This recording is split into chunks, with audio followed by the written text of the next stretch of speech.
কি ব্যাপার, আজ সকাল থেকে একবারও কল করার সময় হয়নি? তুমিই তো বলো যে আমি যখন অফিসে থাকবো বারবার ফোন করে বিরক্ত করবে না, তাই আর করিনি। ভীষণ খিদে পেয়েছে দিয়া, তাড়াতাড়ি খেতে দাও। ও, তুমি তো আবার আমাকে না জিজ্ঞেস করে কোনো খাবারই বানাও না। আমার রান্না হয়ে গেছে। তুমি তো আমাকে জিজ্ঞেস করে তবেই তৈরি করতে। তুমিই তো বলতে যে কথায় কথায় এত জিজ্ঞেস করার কি আছে, নিজের ব্রেন কি কাজ করে না? সারাদিন বাড়িতে ফাঁকা বসে থাকো, যা ইচ্ছে বানিয়ে নেবে, তাই তো আমি করে নিয়েছি। হ্যাঁ, খেতে বসে তুমি কি বলছিলে জানো? সেরকম কিছু না, আসলে ট্রেনের টিকিটটা বুক করার ছিল, অসুবিধে নেই, আমি করে নিয়েছি। কিন্তু তুমি তো টিকিট বুক করতে পারো না।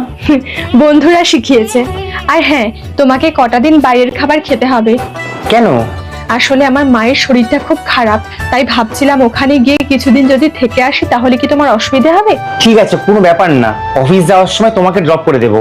তার কোনো দরকার নেই, আমি ক্যাব বুক করে চলে যাব। তুমি তো ক্যাব বুক করতে পারো না।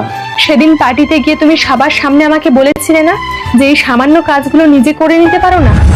যেদিন সব কাজ নিজের থেকে করা শুরু করবো না, সেদিন সব থেকে বেশি প্রবলেম কিন্তু তোমারই হবে, কথাটা মাথায় রেখো। তোমার যা ইচ্ছে তাই করো, আমি একবারের জন্য দেখতে যাব না।